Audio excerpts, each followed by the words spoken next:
to Joe about that this.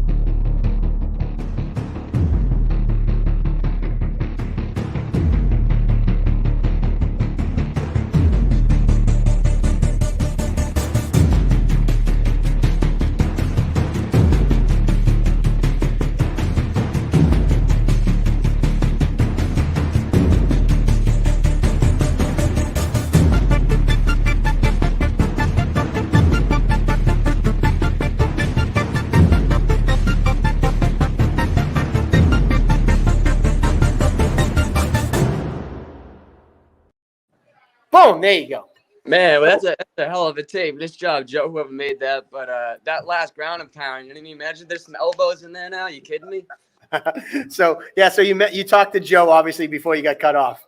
Yeah, I know. That was kind of ridiculous, that cut off right there. But yeah, I talked to Joe this morning, and I was like, is that fight even finalized? Because when I texted him, he was like out with Randy for, cornering him and stuff. So he never even got back to me, and I was left in the dark about it. But I'm happy I got matched up with somebody. I don't know why that last kid pulled, whatever, live with that dude. But doesn't matter. Like I said, it's all business. Got Rob Fuller now. That guy shows up, and you know how he is. You know what I mean? He always shows up, freaking swinging from the hip, and first round comes out hot. But I always come out guns blazing too. So it's a good fight. Yeah, man. I got to say, Rob you've seen him around Cage Titans for a long time. He fought Randy in, was it Randy's debut or second fight or something like that? But either way, he is the welcomer of bantamweights to the pro ranks for Cage Titans. And, as much as I was excited to see the Mike Taylor fight, I am excited that we're finally get to see Rob back. It's been a while since he's been back, but he's fought teammates of yours, Connor Matthews, everybody. Gilbride, what excites you about this matchup specifically for yourself? Man, it's like everybody in the gym that's already fought him and stuff. They keep saying it's like it's the professional debut rite of passage type thing. You know what I mean? I got to get through Fuller to but I listen. A lot of people could be like, talking smack. I've talked smack in the past about my opponents and stuff, but I actually got nothing but respect for this dude, and I've actually met him when I was an amateur. I think it was after like my first amateur win or second amateur win. And he actually fought the same night, and I went over to him and I was like, hey, Rob, I just want to say, I love seeing you fight. You always show up ready to go. And I was like, I don't know if you know me. And he cuts me off. He's like, oh, I know you, 35, Range Valdina, right? Gladiator. And I'm like, oh, shit. All right. So we shared a beer together that night. So, I consider him, like a friend of the Cage Titans family type of friend. You know what I mean? Like, and, yeah. But, all that's going to get put aside because this is what I'm doing here. You know what I mean? I'm looking to put him out cold, and he's going to try to do the same thing. But after the fight, we'll share a beer, whatever. But this first. Nice. So what transpired this move to going pro? You were nominated. You were like the Shawshank Redemption of 2020, nominated for all of the awards, fought for the title, learned a ton of lessons throughout your amateur career. One of the more decorated amateur careers that I've seen without actually gaining that belt. What actually prompted the move to go pro instead of chase that amateur title, make one more run at it? What made this decision happen for you? So like the key thing you said there was like, I learned so many lessons, like every single fight, I feel like I learned something. And, I think everybody, definitely learns something, especially if they got to get head in their shoulders and they want to learn a little bit more and stuff. And, from the first fight I ever had, I think I went out there just trying to knock this kid out in front of everybody I know and be a cool Randy Costa type thing. You know what I mean? He was in my corner and stuff, but, I learned from that right away, stick to a good game plan instead. And then a fight is a fight. And my last fight that I had with Siegfried, where I chose to go pro after that, it's like I made one mistake.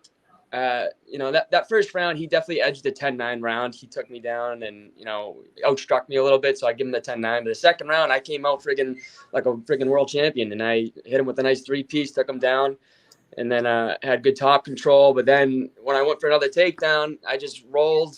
And I shouldn't have rolled. It was some dumb jiu-jitsu mistake I made. And it cost me the fight. And I brought myself to the level in the amateurs where one little mistake costs a whole fight. And that's just something I learned right there too. And I've been jiu-jitsu grappling nonstop every single day since then. So it's going to be night and day. I'd love to get a nice little sub victory in this. You kidding me? But no, me going pro, I've had enough of the Amis. I think if I have too many fights in the amateurs, it just gets like redundant a little bit, and it gets maybe harder to find a fight in the professional ranks if I keep getting a big amateur record. But no, I'm definitely ready for the next step. Nice. So you gonna have any side bets amongst your friends in this fight against all your guys that fought Rob Fuller? You got any side bets going?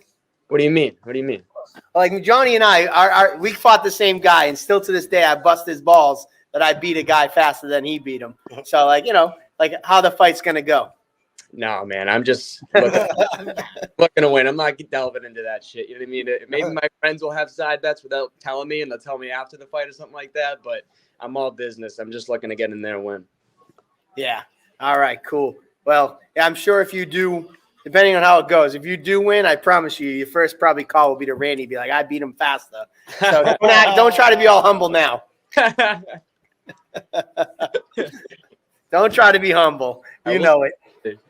We'll see. All right, what do you got, John? Talk to me when my weight cut's getting a little low and I get a little bit more vicious and savage mode. Maybe I'll throw a little chirp there or something. I don't know. Dude, I'm telling you, man, you get my blood pumping every time you get in that cage, man. You and Arthur, that fight, you guys in each other's face. That was tough. I will say that Arthur and Tyler Smythe, were you at the last fight?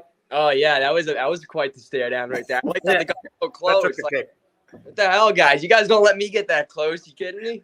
Yeah, it was pretty, like, you walking over and like slamming your chest and stuff. I'm like, that's pretty intense. But then, yeah, man, you get my blood boiling, man. So I'm excited for this fight. And I know Rob Fuller's, I think is important for an amateur debut. Number one, is the guy going to show up? He's going to be there because, they're looking, your pro debut.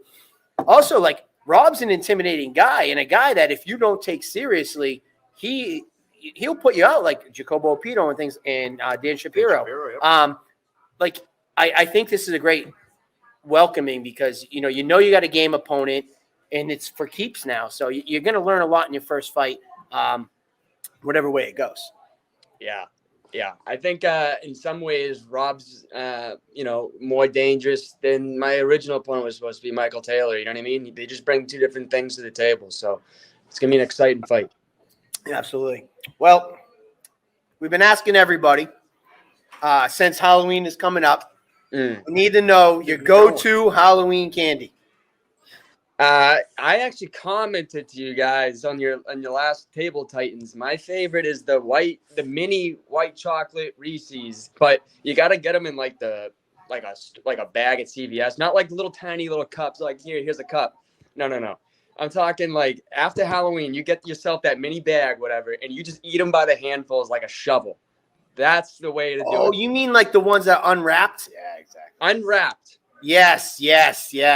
I know what you mean. Those are nice. Well, clearly I like to eat now because COVID was not nice to me. So I will definitely be grabbing I will partake in the grabbing of the Reese's and hands to both. What are you guys' three? I want to hear your three.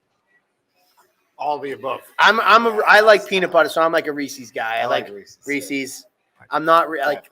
I knew I liked Snickers. I like white chocolate. White chocolate Kit Kat. I think when you brought up the white chocolate Reese's. So white chocolate Kit Kat. I love Milk Duds. Oh, dude, Milk Duds. Milk Duds. You can't We hate. Milk We hate. Duds. What about you? That's funny. Anything Reese's. Reese's is So good. I dig it. I like it. And then my last question, Halloween theme. What was the last costume you dressed up as? This is a new question. Oh man, I think I was in college and I bought a full Spider-Man suit, and I had I rocked like a fresh fit though. It was like it wasn't like a regular Spider-Man suit. I got a whole Spider-Man suit. I threw some like white old school Chucks on. I had like a vest, like the punk rock type of Spider-Man there, and it was pretty slick. I'm not gonna lie. I'll try and find a picture, baby. I'm actually on your Facebook now. I'm looking for this picture. Now I have to find it. Years ago, man. Oh, I will deep dive on your Don't Facebook. tempt him, Valdina. He'll be going. I will go, and I will find it later on in the show. When I find it, I'm going to pull it up. Oh, I'm going to throw it up. All right. Well, any more questions from you guys? We'll be here for an hour doing this. All right. Who are you training with? Give me a shout out for some people you're training with to get ready for a psychopath like Rob Fuller. Yeah, I'm glad you asked that. I just got done training tonight, actually, with Pat Gilbride. He's fighting on October 29th. He's making his return. He's looking sharp as ever. Great. Good jiu-jitsu, whatever, all that stuff. And he's hitting hard. Pumped to see Pat back, actually. It's been too long. And then Connor Matthews is also there tonight, and this kid, Jared DeGangi.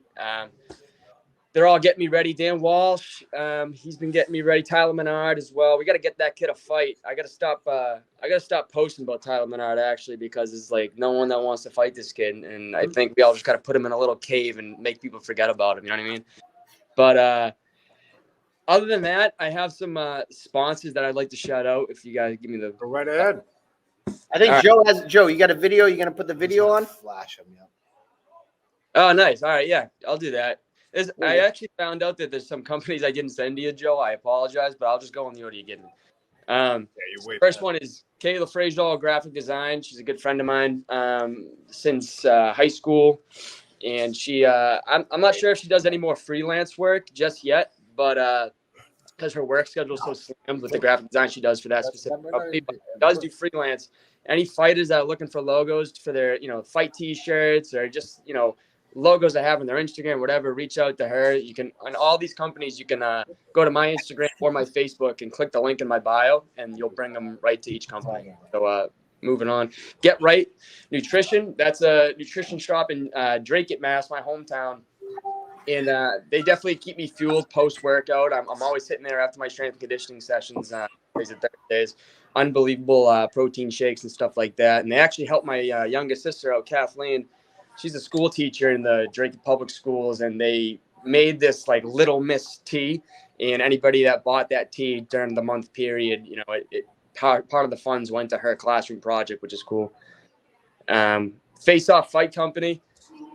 So this is like one of my main sponsors now. They actually really helped me out this whole fight camp, and they're going to continue to do so for the next year at least. And basically, their biggest thing is giving back to the fighters, and they're doing an awesome job with that, with the merch they're coming out with, and just reaching out to different fighters across the board. And what they really need, and Justin kind of had a little something in my ear about this, really, is that they want a table at Cage Titans because they want to get back to these fighters and display all their merch to to dish out on that night. So I don't know if we can make that happen, but.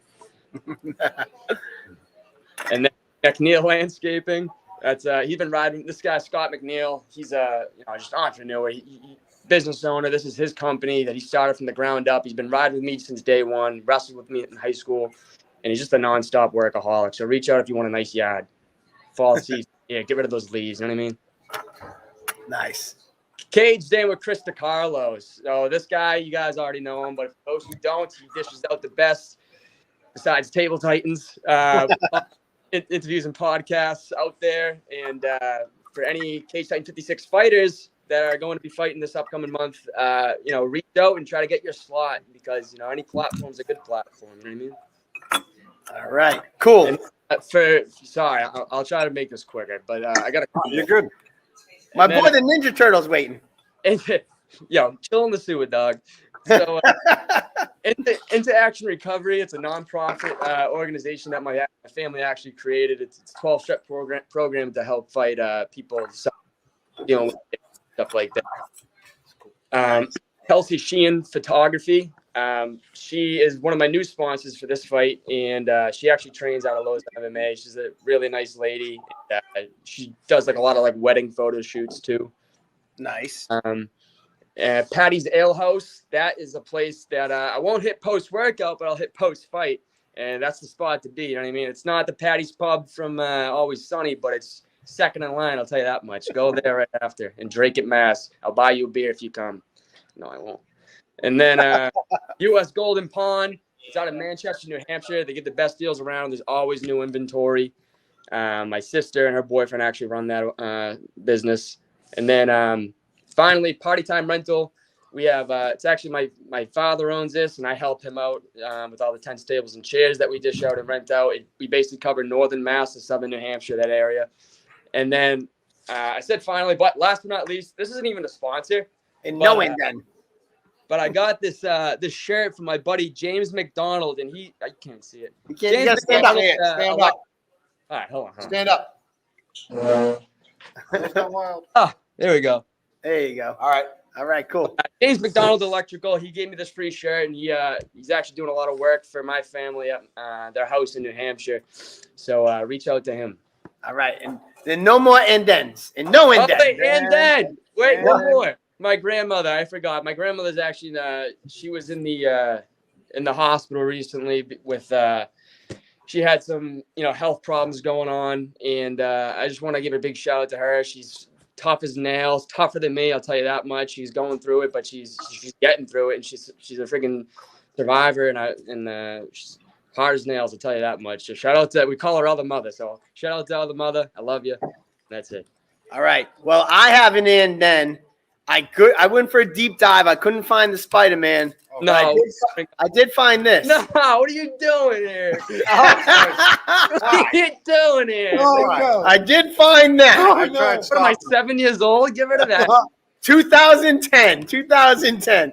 And honestly, like while I'm saying all these sponsors, I see you guys like hardy, laugh, and I'm like, what the fuck are they laughing at? Now I see what it is. You guys kidding me? Come on, that's a good one, is it not? Oh my god. All right, well, Valdina, it's been fun. We appreciate your time, and we look forward to seeing you on October 29th against Rob Fuller. Let's go.